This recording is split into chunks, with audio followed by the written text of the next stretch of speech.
And welcome back to Capitol Tonight. This weekend in New York City, Senate Republicans are holding a conference with Latino leaders. It is focused on economic issues mainly. They are calling this Unidad Latina, but absent from the event will be all of the Hispanic Democrats in the state Senate. I believe that is 6 members. Here to tell us why they collectively decided not to attend is Senator Jose Peralta. Senator, it is good to see you. It's great to see you, Liz. So this is curious. I would think, I mean, this is being held with a pretty reputable organization. The Hispanic Federation has been around for a long time. You guys are boycotting this event. Why?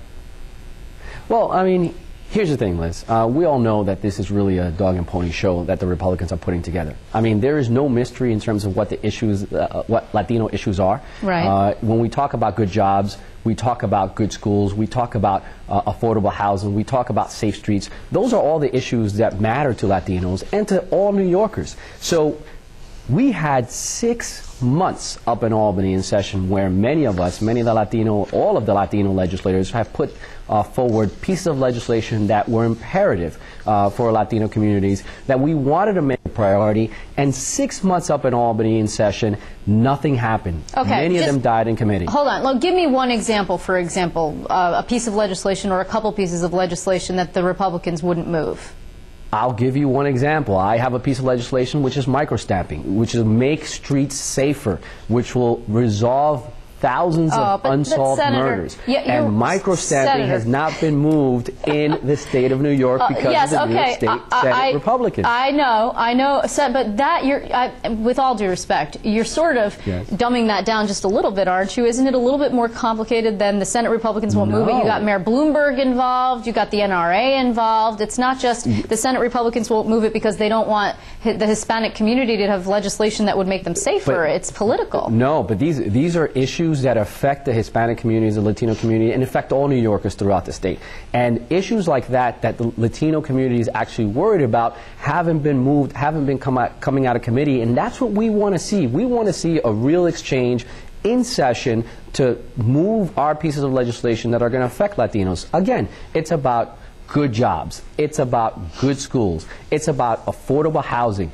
It's about safe streets. So when we talk about funding and funding more education, we should have done more for education when the time came for the budget. We should have done more on affordable housing when the time came for protecting tenants. Whose fault was that? The budget was something that Governor Andrew Cuomo, who happens to be a Democrat, was championing. The education cut, the health care cut, those kind of things were actually the refusal for the millionaires tax extension, which is something your conference wanted. That came from the governor.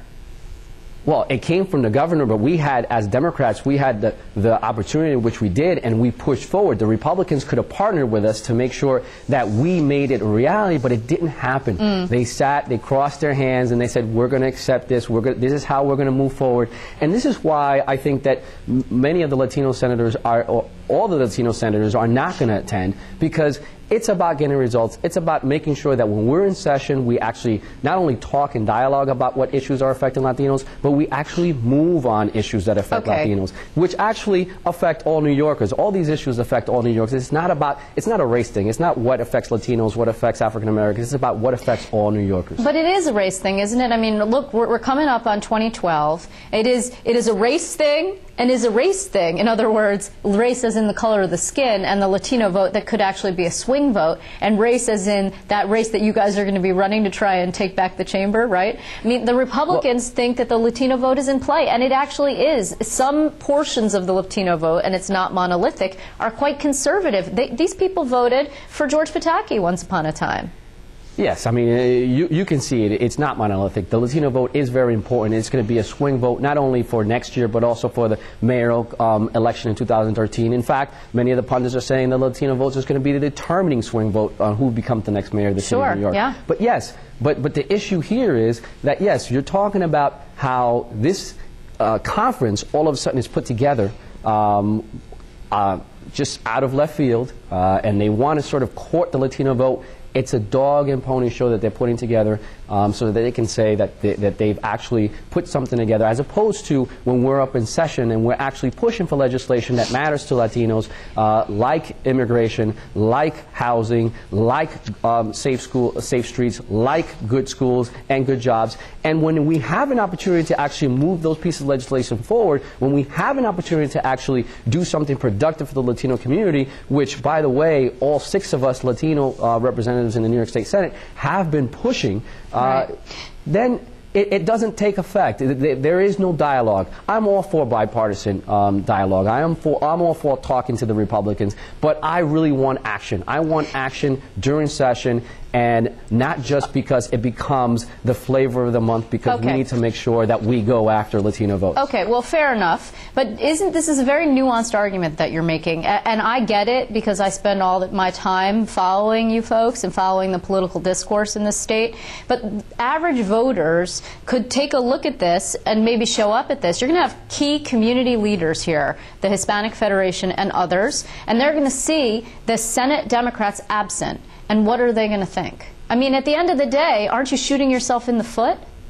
Not at all, because we continue to push the issues that matter to us. We continue to push, make sure that we push for more money for our education. We continue to push to make sure that we have our streets safer by pushing micro-stamping, by pushing to try to reform stop and frisk, by pushing, making sure that the police officers do not become ICE officers. We are continuing to push issues that matter to Latinos, that matter to all New Yorkers across the state of New York. We've done it throughout our tenure in the Senate. We're going to continue to do it. I'm actually looking forward to, in 2 months from now, to go back to session, to start pushing some of these issues that they're going to find out now in this conference that what matters. And I'm actually looking forward to see what will change in January in terms of their point of view, so that when we bring up micro-stamping, that when we bring up issues like that, to see if they can move that forward. Let me then put up a little scenario. Let's assume that you get back in January and Senator Skelos says, you know, actually it would be Marty Golden, because he was the one who really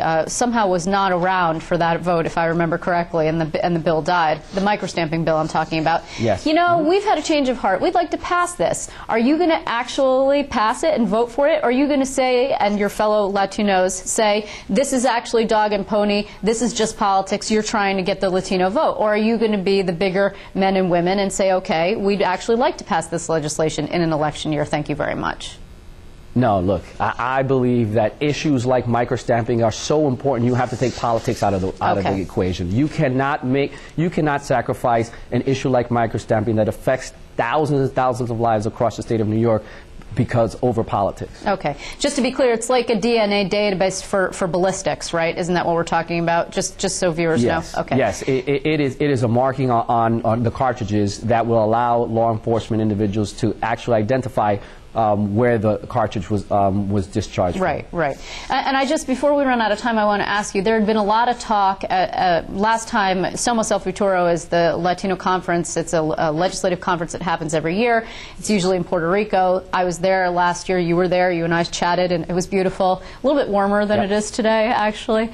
But and there was a beach, I think. But just, you know, pushing that forward, I know you're going again. I'm just curious. There was a lot of talk about how the relationship would unfold between Governor Cuomo and the Latino community. Some are now questioning, particularly the Conference of Black and Latino Lawmakers, if he's actually delivered on his promises to have an urban agenda. What are your thoughts about that? Well, I think he has actually met with the caucus and is moving forward on his urban agenda. Look, prior to him becoming the governor, he met with a group of Latinos led by Nydia Velázquez and a few others, where we actually sat down, we talked about a Latino agenda. And he has made it a priority to continue pushing some of those issues that we brought forward.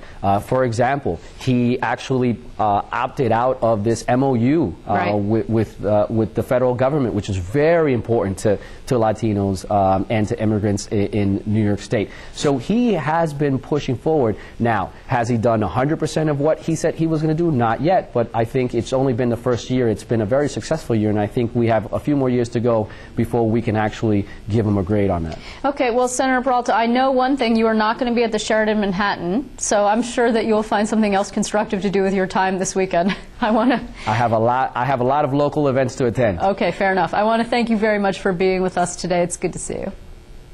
Thank you.